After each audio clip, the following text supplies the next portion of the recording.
alamin natin na may laman ng internal memory niyo. Ang sinisiguro na lang natin ay kung ano yun. Hello. Eman, hindi ka na makinig ka sa akin. Ang ito dahil suggestion mo. Yung makipag-usap sa mga tao sa palengke, ayaw ba na magkakaroon ng dialogue?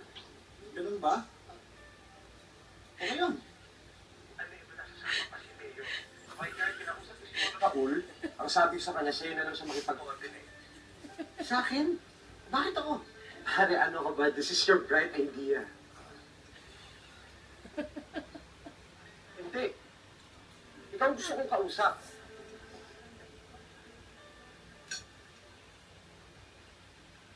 Luluwas kasi ako sa Maynila, meron akong ayusin. Maynila? Pupunta ka ng Maynila? Kasi, baho! Yes, yes, yes.